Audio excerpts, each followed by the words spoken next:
আলহামদুলিল্লাহ, হাদিসে জিবরিলের ষষ্ঠ অংশে আমরা কিয়ামতের একটি গুরুত্বপূর্ণ আলামত পেলাম। আলামতটি হচ্ছে এই যে, আং তালিদাল আমাতু রব্বাতাহা, দাসী তার মনিবের সন্তানকে প্রসব করবে। এটা কিয়ামতের একটি আলামত। ২ নম্বর আলামত হচ্ছে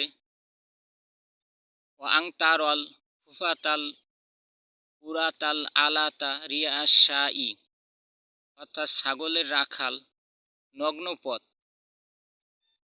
খালি পা, নগ্ন দেহ, খালি শরীর, নিঃস্ব অসহায় মানুষ, ইয়াতাত আলুনা ফিল বুনিয়ান, এরা অট্টালিকা বা দালান তৈরি করার জন্য প্রতিযোগিতা দেবে। অর্থাৎ যারা একেবারে নিঃস্ব সমাজের গরিব মানুষ, এরা বিল্ডিং এর প্রতিযোগিতা দেবে। এটাও কিয়ামতের একটি আলামত। তাহলে আমরা অত্র হাদিসে কিয়ামতের কয়েকটি আলামত পেলাম।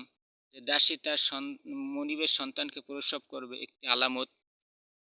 যারা এক সময় খালি পা ছিল, অর্থাৎ স্যান্ডেল কেনার মতো টাকা ছিল না এবং জামা কেনার মতো টাকা ছিল না, গরু ছাগলে রাখাল ছিল, এমন গরিব মানুষ, অসহায় নিঃস্ব মানুষ যখন বিল্ডিং করার প্রতিযোগিতা দেবে, তখনই মনে করবে যে কিয়ামত অত্যন্ত নিকটবর্তী।